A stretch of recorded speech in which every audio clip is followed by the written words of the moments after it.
అర్జునుడు రథం మీద జెండాపై హనుమంతుడి చిత్రం ఎందుకుంటుందో మీకు తెలుసా? అయితే ఈ కథ వినండి. జెండాపై కపిరాజు, అర్జునుడి రథంపై హనుమంతుడు ఉంటాడు. ఎందుకో తెలుసా? వేదాలు, పురాణాలు హిందూ మతానికి సంపదలు. మన పురాణాలను జాగ్రత్తగా గమనిస్తే ఒక యుగానికి మరో యుగానికి అనుసంధానం కనిపిస్తుంది. ద్వాపర యుగంలో జరిగిన కురుక్షేత్ర సంగ్రామంలో అర్జునుడి జెండా మీద త్రేతాయుగానికి చెందిన హనుమంతుడి చిత్రం ఉండటానికి గల కారణం ఏమిటో మీకు తెలుసా? ఆసక్తి కలిగించే ఈ అంశాన్ని ఈ కథనంలో తెలుసుకుందాం. అర్జునుడి జెండా మీద ఆంజనేయుడు ఎందుకు? ఒకానొక సమయంలో త్రేతాయుగానికి చెందిన హనుమంతుడు ద్వాపర యుగంలో అర్జునుడి ముందు ప్రత్యక్షమయ్యాడట. హనుమంతుడు అర్జునుడి వద్దకు ఎందుకు వచ్చాడు? ఈ కథ ఏమిటో, ఆ వివరాలు ఏమిటో తెలుసుకుందాం. దేశయాటనలో అర్జునుడు కురుక్షేత్ర సంగ్రామం జరగటానికి కొన్ని రోజుల ముందు అర్జునుడు దేశాటనకు బయలుదేరాడు. అలా కొన్ని క్షేత్రాలను తిరుగుతూ రామేశ్వరాన్ని చేరుకున్నాడు. అక్కడ సాక్షాత్తు రాముల వారు ప్రతిష్ఠించిన శివలింగాన్ని అర్జునుడు పూజించాడు. ఆపై సముద్ర తీరాన్ని తిరుగుతూ అక్కడ రామసేతువును గమనించాడు. అర్జునుడి సందేహం ఏమిటంటే, వానరుల ఆధ్వర్యంలో నిర్మించిన రామసేతును చూడగానే అర్జునుడికి ఓ ధర్మ సందేహం వచ్చింది. రాముడు మహాశక్తి సంపన్నుడు కదా,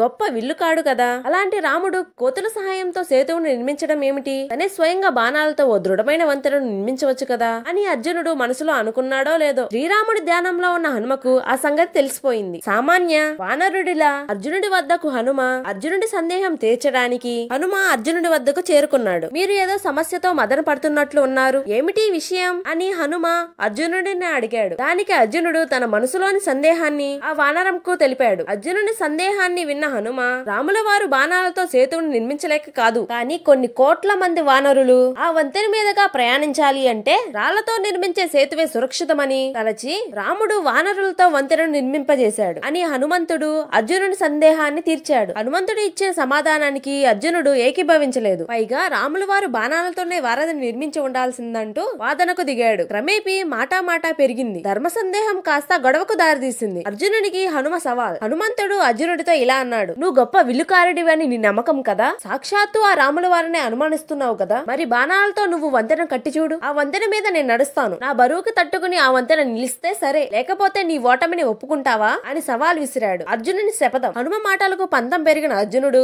నీ తాకిటికి నేను నిర్మించిన వంతెన గనక కూలిపోతే ఓటమిని అంగీకరించడమే కాదు, ఇక్కడే అగ్నిగుండంలో ప్రాణత్యాగం చేస్తాను అని అర్జునుడు శపథం చేశాడు. రసవత్తరమైన పోటీకి రంగం సిద్ధం. అర్జునుడికి హనుమకి మధ్య పోటీ రంగం సిద్ధమైంది. అర్జునుడు తన విల్లు విద్య అంతా ప్రదర్శించి అద్భుతమైన ఓ శరవంతెను నిర్మించాడు. కానీ ఏం లాభం? శ్రీరామ నామాన్ని జపిస్తూ హనుమంతుడు దాని మీద ఒక్క అడుగు వేశాడో లేదో వంతెన కాస్త తునాతునకలైపోయింది. ఆ తాటికి విస్తుపోవడం అర్జునుడి వంతయింది. దాంతో తన ఓటమిని ఒప్పుకోవడంతో పాటు అగ్నిగుండంలోకి దూకి ప్రాణాలను త్యాగం చేసుకునేందుకు సిద్ధమయ్యాడు. రంగప్రవేశం చేసిన కృష్ణ పరమాత్మ అర్జునుడు అగ్ని ప్రవేశం చేయబోయే సమయంలో ఓ బ్రాహ్మణి రూపంలో కృష్ణుడు రంగప్రవేశం చేశాడు. జరిగిన విషయం తెలుసుకుని న్యాయ నిర్ణేత లేకుండా నిర్వహించిన పోటీ చెల్లదు కాబట్టి మళ్లీ పోటీ మొదలు పెడితే తాను పక్షపాతం లేకుండా సాక్ష్యంగా వ్యవహరించి తీర్పు చెబుతాను అని అన్నాడు. మరోసారి శరవంతెన నిర్మాణం. ఈసారి అర్జునుడు తన ఆప్తమిత్రుడు గురువైన శ్రీకృష్ణుని తలుచుకుని శరవంతెనను నిర్మించాడు. ఆశ్చర్యం! శ్రీకృష్ణుని లీలా విలాసంతో ఈసారి వారధి హనుమంతుడి బరువు తట్టుకుని నిలబడింది. అతను ఎన్ని కుప్పిగంతులు వేసినా అది కించింతైనా కదలనే లేదు. అది చూసి హనుమంతుడికి అర్జునుడికి కూడా